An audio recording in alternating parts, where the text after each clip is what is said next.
Waktunya bersaat teduh dengan Tuhan melalui bacaan Alkitab 1 Fasal sehari dalam kitab sajak dan nyanyian yang dinyanyikan oleh bangsa Yahudi bahagian kedua seri yang ke-127. Kitab Mazmur Fasal 127, Berkat Tuhan, Pangkal Selamat. Mari baca Alkitab, mari dengar Alkitab, dan mari lakukan apa yang tertulis di dalam Alkitab. Maka iman dan pengharapanmu tidaklah sia-sia. Tuhan Yesus memberkati. Salam kasih dan doa dari Rumah Produksi Endang, Silitonga Tanjung, Bible Audio Ministry.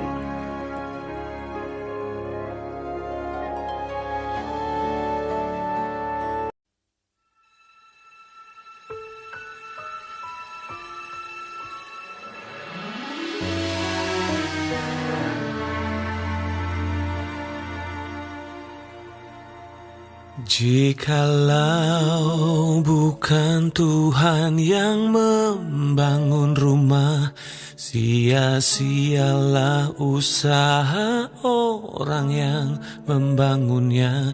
Jikalau bukan Tuhan yang mengawal kota, sia-sialah pengawal berjaga-jaga.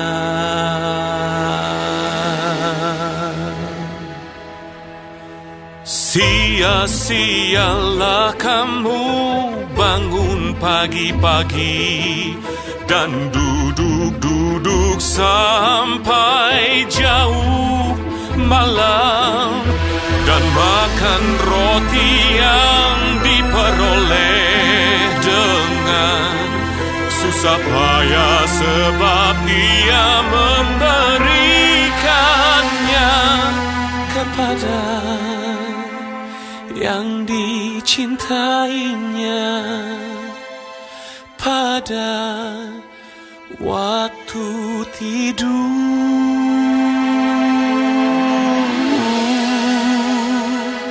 Sesungguhnya anak-anak lelaki adalah milik pusaka daripada Tuhan, dan buah kandungan adalah suatu upah, seperti anak-anak panah di tangan pahlawan. Demikianlah anak-anak pada masa muda.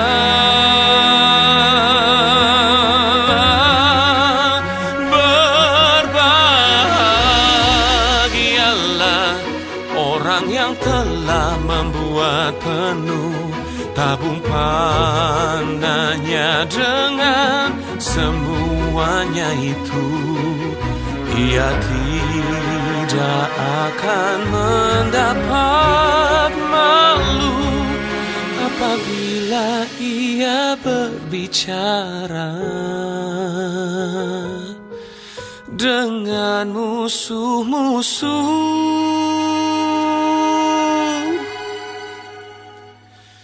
di pintu gerbang.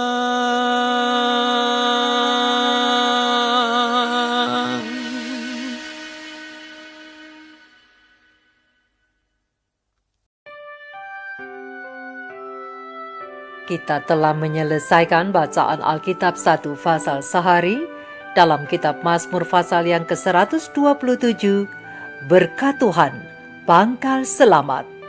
Sedikit perenungan melalui fasal ini. Sahabat-sahabat firman di mana saja berada, seringkali kita mendengar ungkapan peribahasa yang berbunyi, hemat pangkal kaya, rajin pangkal pandai, dan lain sebagainya. Kedua peribahasa ini memiliki satu arti dan makna, bahwa setiap usaha yang dilakukan dengan tekun dan pantang menyerah pasti akan membuahkan hasil yang baik. Tetapi berbeda dengan nasihat Salomo, raja yang dipenuhi dengan hikmat dan kekayaan yang tiada tara. Sebagai pemazmur, dalam pasal ini Raja Salomo telah melihat kesia-siaan dalam menimbun kekayaan dan dalam memilih pasangan hidup tanpa melibatkan Tuhan. Sehingga Salomo berkata pada ayat pertama dalam pasal ini bahwa jikalau bukan Tuhan yang membangun rumah, maka sia-sialah orang yang membangunnya. Rumah apa yang dimaksud oleh Salomo? Tentunya rumah yang dimaksudkan oleh Salomo adalah bukan hanya sekedar bangunan fisik, tetapi lebih mengarah kepada salah satu lembaga yang Allah kuduskan selain hari Sabat, yakni rumah tangga. Karena Salomo telah merasakan dampak dari membangun rumah tangga tanpa meminta petunjuk Tuhan. Padahal Tuhan hanya menghendaki satu saja. Tetapi Salomo memiliki 700 istri dan 300 gundik. Wow, amazing! Yang notabene 99,9% adalah penyembah berhala. Dan oleh pengaruh dari istri-istrinya itu yang tidak takut akan Tuhan, maka Salomo digiring mereka untuk jatuh dan jauh dari Tuhan. Tetapi untung raja itu cepat sadar dan bertobat, walau ia harus menyaksikan dan merasakan akibat dari apa yang telah dilakukannya. Sahabat-sahabat firman, muda-mudi Kristen yang belum atau bahkan yang sedang merencanakan pernikahan, dengarlah nasihat Tuhan melalui pena ilham ilahi roh nubuat. Surat kasih bagi pasangan muda, halaman 9 alinea kedua dan ketiga. Tuhan melalui hambanya mengamarkan engkau. Dengarlah ini. Mereka yang berpikir untuk menikah harus menyadari apa yang menjadi karakter dan pengaruh dari rumah tangga yang akan mereka dirikan itu. Sebab saat mereka menjadi orang tua, sebuah kepercayaan yang kudus akan diserahkan pada mereka. Pada mereka bergantung dalam sebuah takaran besar kesejahteraan anak-anak di dunia ini dan kebahagiaan mereka di dunia yang akan datang.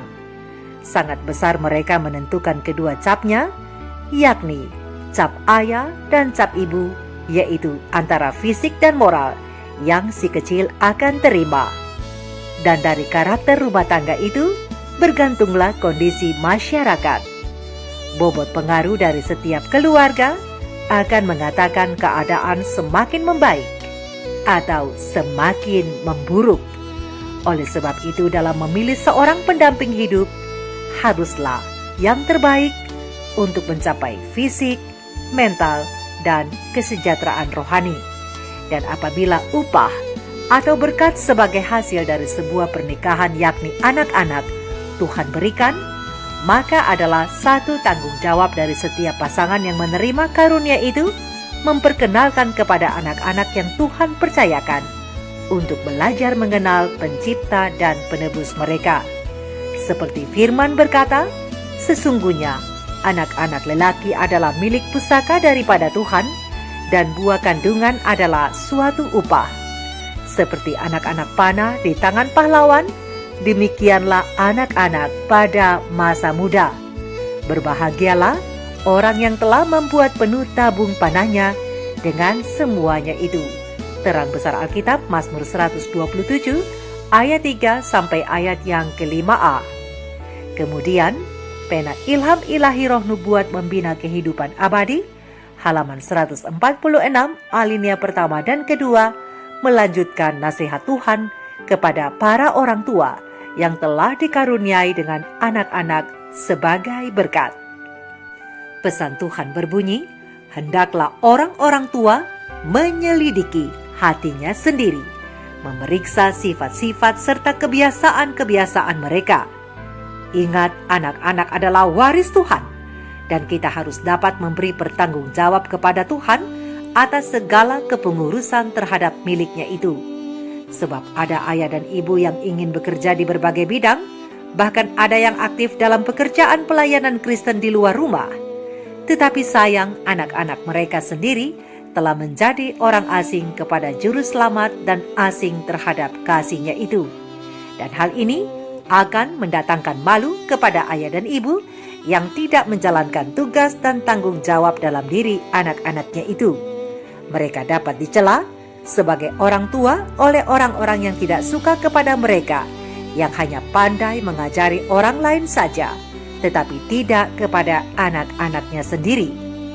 Akan tetapi apabila ayah dan ibu memperhatikan dan mengindahkan apa yang Tuhan perintahkan dalam mengarahkan dan membimbing anak-anaknya sesuai dengan petunjuk Tuhan, maka firman Tuhan katakan di ayat yang ke-5b, bahwa ia atau mereka tidak akan mendapat malu apabila mereka berbicara dengan musuh-musuh di pintu gerbang, atau dengan kata lain, dengan orang-orang yang tidak suka dengan mereka. Alasan apa yang hendak dipakai untuk melecehkan para orang tua Kristiani sejati, jika anak-anak mereka adalah anak-anak yang takut akan Tuhan? Mari kita renungkan ini bersama. Mari kita adakan perbaikan dan perubahan, dan didiklah anak-anak yang adalah berkat Tuhan bagi keluarga. Lakukanlah dengan tekun dan giat tanpa lelah. Berilah anak-anak itu kesempatan untuk mengenal dan mengasihi Tuhannya.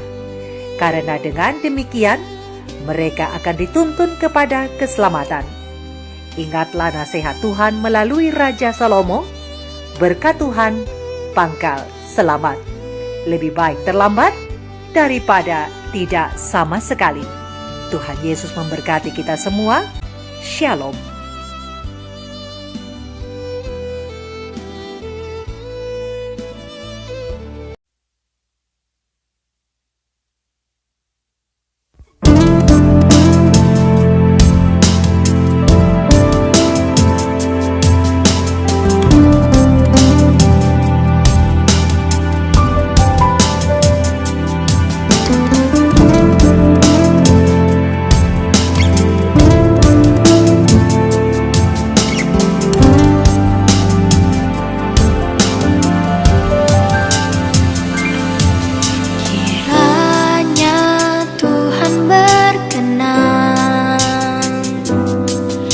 Memberkati rumah keluargaku, apa yang telah Tuhan berkati, diberkatilah untuk selamanya. Sebab Tuhan melindungi, Tuhan menyinari dengan wajahnya, memberi kasih karunia, damai sejahtera. Tuhan Yesus berkati.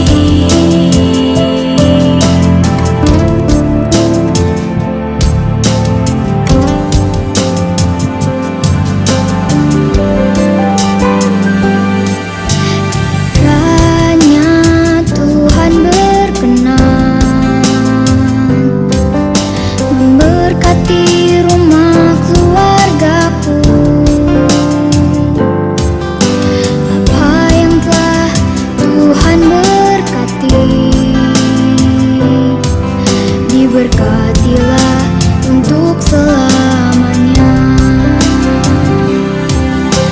Sebab Tuhan melindungi, Tuhan menyinari dengan wajahnya, memberi kasih karunia, damai sejahtera. Tuhan Yesus berkati. Tuhan memberkati engkau dan melindungi engkau. Tuhan menyinari engkau dengan wajah-Nya dan memberi engkau kasih karunia. Tuhan menghadapkan wajah-Nya kepadamu dan memberi engkau damai sejahtera. Sebab Tuhan melindungi, Tuhan menyinari dengan wajah-Nya,